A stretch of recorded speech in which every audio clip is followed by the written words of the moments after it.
y a des mystères. Une fée met les doigts dans son nez. Rue Brocard. Les rois épousent les pommes de terre. Les diables vont au paradis. Rue Brocard. Au fond de la soupière, il y a des sirènes qui se lavent les pieds. Rue Brocard. Dans le placard, il y a une sorcière et un vampire sous le tapis. Rue Brocard. Faut pas le répéter. Rue Brocard. Faut pas le répéter. Rue Brocard. Faut pas le répéter. Chut. La sorcière montre son derrière. Rue Brocard. Faut pas le répéter. Rue Brocard. Faut pas le répéter. Rue Brocard. Faut pas le répéter. Chut. Rue Brocard. Faut pas le répéter. Rue Brocard. Faut pas le répéter. Rue Brocard. Faut pas le répéter.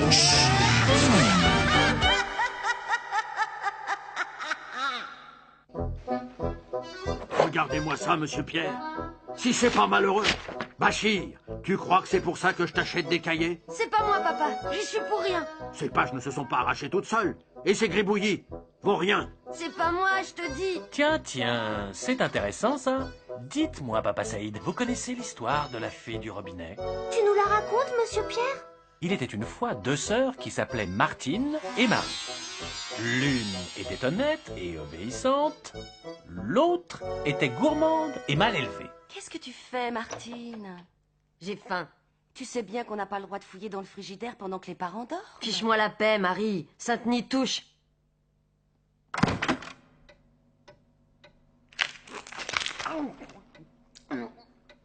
J'ai soif.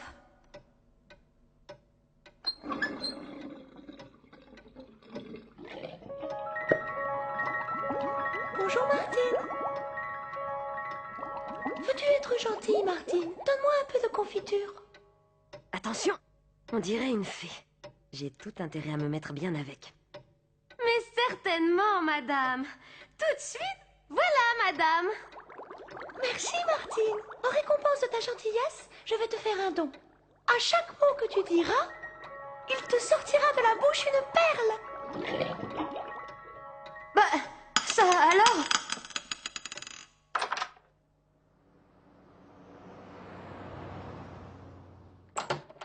Alors? Ce sont des vrais? Mais le bijoutier dit qu'elles sont un peu petites. Petite? Si elle disait des mots plus longs, elle en ferait peut-être des plus gros. Plus long. Attends. Monsieur Pierre! Monsieur Pierre! Vous qui écrivez des livres, quel est le mot le plus long que vous connaissez? Le plus long, anticonstitutionnellement. Anticonstitutionnellement. Elle n'est pas plus grande. Et toute biscornue. Ça ne fait rien. De toute façon, notre fortune est faite. Martine, tu n'iras plus à l'école. Tu vas rester ici à parler toute la journée. Super. Et gare à toi si tu te tais.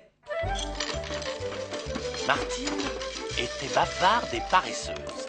Elle fut enchantée de ce programme. Je m'achèterai une robe en soie mauve et en satin jaune, et un chapeau de toutes les couleurs avec des cerises dessus, et aussi des chaussures en crocodile et un col en fourrure de renard bleu avec des gants assortis. J'irai tous les soirs au cinéma, au théâtre et au restaurant, et je ferai 5 repas par jour. Non, 6. Alors? Tu rêves ou quoi? 7. Menu gastronomique. Entrée, steak, volaille, plat du jour, fromage et dessert. Jamais de poisson ni d'épinards. Et obligatoire, huîtres, coquillettes au gratin, mimosa, gâteau au chocolat. Je ferai le tour du monde sur mon avion privé. D'abord, je visiterai les îles, puis l'Amérique, et puis j'en ai assez, moi. Je suis fatiguée, j'en peux plus. J'arrête. Allez. Alors? Et qu'est-ce qui te prend, paresseuse? Tu vas parler, oui ou non? Attention! Je vais me fâcher!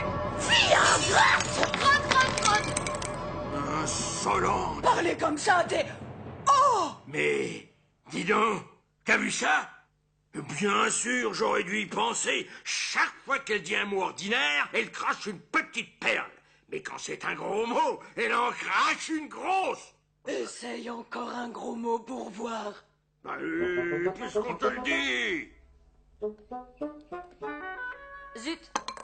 Plus grossier, voyons. Sois plus vulgaire, enfin. Mi-journée. Gros cul. Bien. Et continue. Crotte, crotte. Caca. Prout, prout. Caca. caca, pipi, popo, crotte de bique. Bravo, ma fille! Tu es la petite chérie de ta maman. C'est bon, vas-y! Caca doigt, prout, crotte de bique, et de crotte de bique, de pipi caca, de caca pipi. À partir de ce caca jour-là, doigt et prout. les parents obligèrent Martine à ne plus dire que des gros mots. Au bout d'une semaine, cette vie ne lui parut plus tenable. Elle s'enfuit de la maison.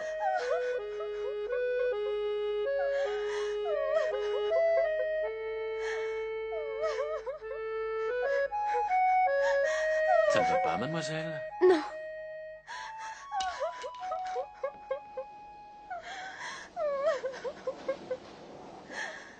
Ça ne va vraiment pas? Pas du tout. Vous êtes merveilleuse. Parlez encore, dites quelque chose. Je n'ose plus parler. Avec toutes ces perles, la peste soit de la fée du robinet qui m'a affublé de cette malédiction. Au contraire, si vous saviez comme j'aime à vous entendre, restons ensemble, nous nous marierons demain. Ainsi, nous ne nous quitterons plus et nous serons heureux. Je vous en prie, dites oui. Oui. Affaire conclue. Pendant ce temps, Marie, la jeune sœur, avait été impressionnée par toute cette histoire et n'avait pas la moindre envie de rencontrer la fée du robinet. Tiens, voilà ta soupe, Marie. Elle est un peu salée, non? Juste une impression, ma fille. Mange. Mange, on te dit! Non, je n'ai pas soif. Non, je n'irai pas boire à la cuisine. Non, non, non. Salis plus! Tais-toi donc, voilà.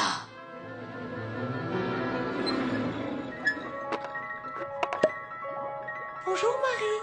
Toi qui es si bonne, donne-moi donc un peu de confiture. Merci bien. Je n'ai pas besoin de vos dons. Vous avez fait le malheur de ma sœur, c'est suffisant. D'ailleurs, je n'ai pas le droit de fouiller dans le frigidaire pendant que mes parents dorment. Bon, puisque tu es si peu aimable, je te donne pour don qu'à chaque mot que tu diras, il te sortira de la bouche un serpent. Ah!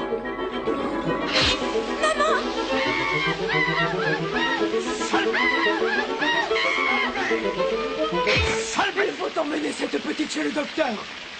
Immédiatement. Allons, allons, ne vous désolez pas. Tout cela n'est peut-être pas si grave. Voulez-vous me suivre? Penchez-vous bien. Là, comme ça. Dites un mot, n'importe lequel. Docteur? Une couleuvre, très bien. À présent, dites un gros mot pour voir. Allons. Un petit gros mot pour le docteur. Qu'elle est gentille. Un gros boa. À présent, dis-moi une parole méchante. Pour me faire plaisir, ma petite Marie. Sale vache. Des vipères! Mon Dieu. C'est bien ce que je pensais. Pour un gros mot, il sort un gros serpent. Et pour un mot méchant, un serpent venimeux. Que faire, docteur? C'est bien simple. Cher monsieur, chère madame, j'ai l'honneur de vous demander la main de votre fille. Vous pensez que le mariage la guérira? J'espère bien que non. Voyez-vous, je travaille à l'Institut Pasteur à la fabrication des sérums anti-venimeux. Dans mon service, nous manquons terriblement de serpents. Une demoiselle comme votre fille sera pour moi un trésor. Et c'est ainsi que Marie épousa le jeune médecin qui fut très bon pour elle et la rendit aussi heureuse qu'elle pouvait l'être avec une pareille infirmité. De temps en temps, sur sa demande, elle lui disait des mots atroces pour lui fournir des serpents venimeux. Quant à sa sœur, Martine, la méchante, dès le lendemain de son mariage, elle s'était réveillée seule. Raoul, mon chéri, où es-tu? Ah, te voilà. T'es une fin de loup, mon amour. Doucement. Tu vois ce bocal? Je veux que ce soir il soit plein de perles et des grosses, pas des minables comme celle-là. Brut! Je vois que tu comprends vite. À quelque temps de là, la fée du robinet voulut savoir ce qu'il était advenu des deux filles. Qu'est-ce que vous venez faire ici? Vous ne croyez pas que vous avez fait assez de mal comme ça? Que voulez-vous dire? Je n'ai fait que mon métier de fée. Récompenser votre fille la plus aimable et punir la mauvaise. Vous trouvez? Notre gentille petite Marie, elle nous crache maintenant des serpents en veux-tu en Et voilà. notre aînée Martine, la mauvaise, elle vous fabrique des perles à la chaîne. Attendez. J'aurais puni la gentille et récompensé la méchante. Même pas! Vu que l'amant s'est marié à un voyou brutal qui lui fait cracher des perles nuit et jour. Et que la gentille au serpent a épousé un bon docteur qui lui fait la vie douce et tendre. Arrêtez, je n'y comprends rien. Vous auriez mieux fait de vous tenir tranquille, oui.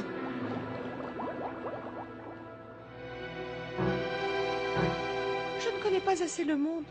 Je juge tout de travers, je ne prévois même pas les conséquences de mes actes.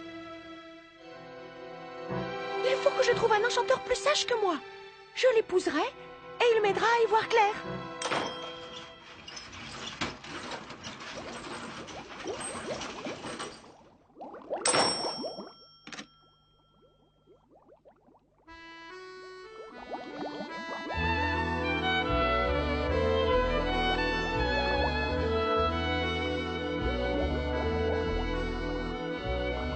Enchanteur noir couleur du soir, je t'ai dessiné. Veux-tu m'épouser? Non, je ne veux pas, tu es trop grosse. Mal élevé. Tant pis pour toi.